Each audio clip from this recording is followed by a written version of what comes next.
Welcome to another epic recap of one of my favorite action thriller movie. Brace yourself for spoilers ahead. A mom and dad take their son Chris to a special school for kids with autism.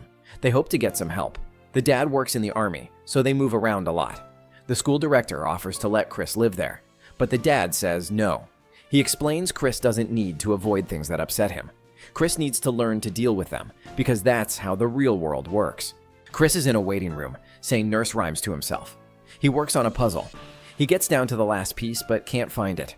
This makes Chris very upset. A little girl finds the missing piece and gives it to him. Chris calms down. Many years later, Chris is now grown and has a job as an accountant. He meets with a couple who need help with money troubles.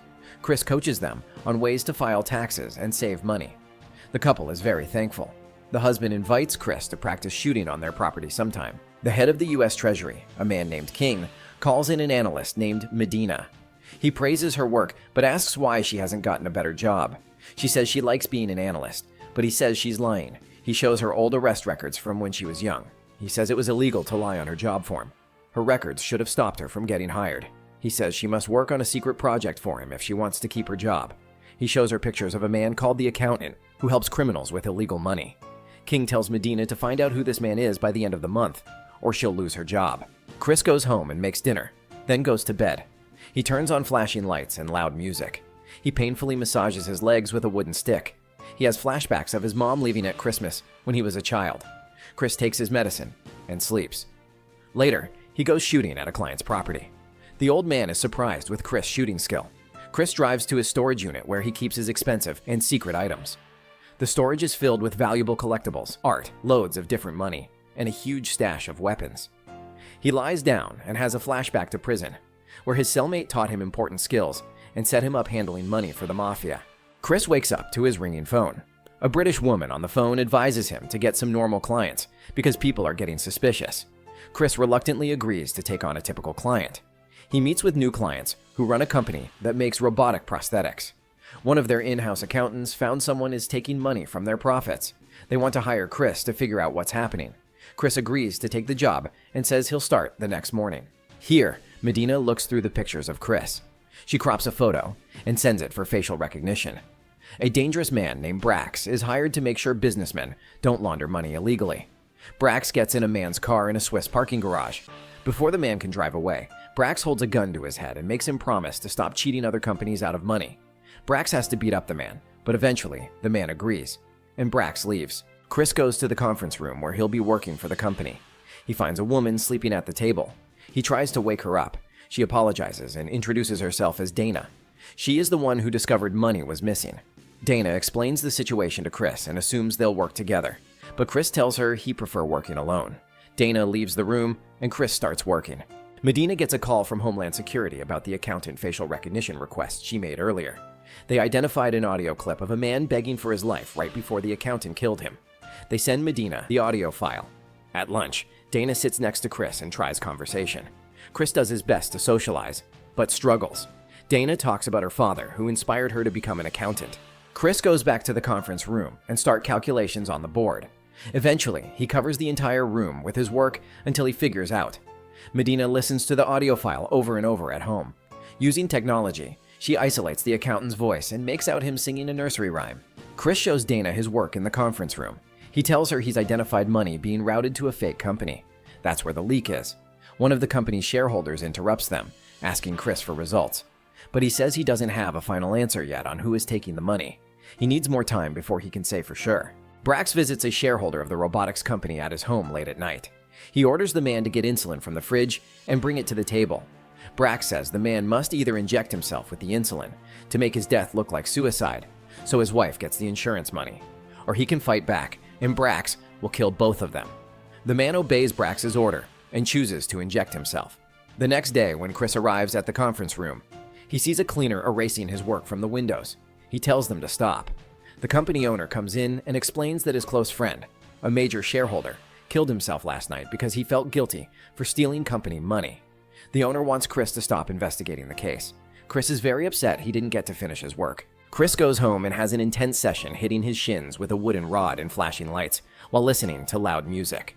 He has another flashback of his mother leaving the family. Chris breaks the rod over his shin, takes his meds, and goes to bed. The next day when Chris leaves home, a car follows him. Chris goes to the client's property to practice shooting again. He has a childhood flashback of fighting with his brother Brax and a trainer hired by their dad. The trainer beats the boys until they are cut and bruised. The trainer wants to stop for the day, but their dad says it's not enough.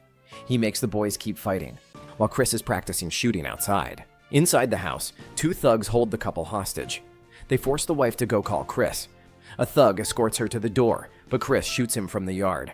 The other thug makes the couple drive their truck away from the property. Chris shoots the truck, stopping it, then drags the thug out and strangles him with a belt. Chris demands to know who hired them to kill him and Dana. The man says he doesn't know, only that he was told to kill them. Chris kills him and heads to Dana's place. A man follows Dana to her apartment. Chris arrives just as the man gets in the elevator with her. Chris sneaks in the back and climbs the stairs. At Dana's apartment, two delivery men force their way in and try to take her hostage, but she hides in the bathroom. Chris breaks in and kills the two men, telling Dana to come with him. Brax gets a call that the accountant killed his men. Chris takes Dana to his trailer and tells her to wait outside. But she comes inside anyway and sees all his money and weapons. She questions him about them, but he can't give direct answers. Medina gets a call from language experts about the audio file. They tell her the man she's looking for may have been abused as a child or has a disorder that makes him chant nursery rhymes when stressed. Medina heads to the IRS offices to try cross-referencing the accountant's aliases with high-income people. Chris takes Dana to an expensive hotel to hide out. She questions his fighting abilities. He says his army dad made him trained to handle bullies. He also tells her he has autism, making it very hard for him to socialize even though he wants to. Dana shares a story about really wanting a dress in high school, so she learned to gamble and count cards to buy it. She only wore it once, just trying to fit in. They share an emotional moment, and Dana leans in to kiss Chris, but he pulls away, having realized something about the robotics case. He tells her someone was taking money out of the company and then putting it back in to make higher profits. Later, Chris located Brax and follows him down the street. Brax notices and shoots at Chris. Chris keeps following Brax and ends up in one shareholder's place, finding her shot dead. Medina at the IRS office figures out the accountant's real name is Chris. Now she knows he works as an accountant at a small company connected to cash businesses that he owns and uses to hide his true earnings. She also figures out where all money goes. Medina then visits King and tells him the most of Chris's money gets donated to neuroscience organizations. Chris returns to the hotel and he finds Dana sleeping on the couch. He has a flashback of his father forcing him and his brother to beat up kids who bullied Chris at school.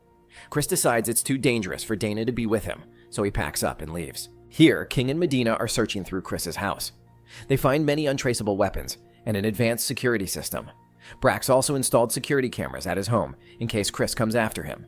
King orders other investigators to leave and stays behind with Medina. He asks about her arrest details. She says she tried to kill a drug dealer selling to her sister and doesn't regret it. King then tells Medina how long he's been tracking the accountant and the hardships he's faced. He was at the hotel where the audio of Chris was recorded and overheard him killing a man afterward.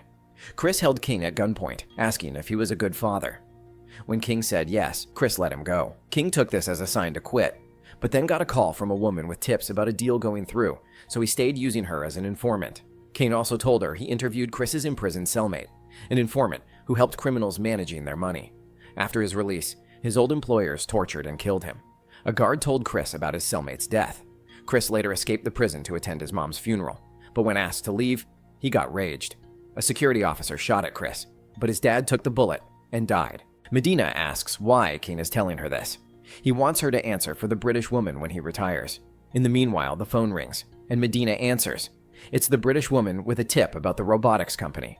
Brax is at the company owner's home waiting for Chris, but Chris is already there, and he starts shooting Brax's men. Brax sends more men, but Chris kills them all except one he interrogates.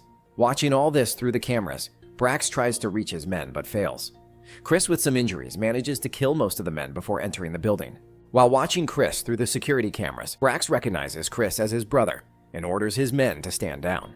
As Brax reaches to Chris, the company owner takes over the cameras.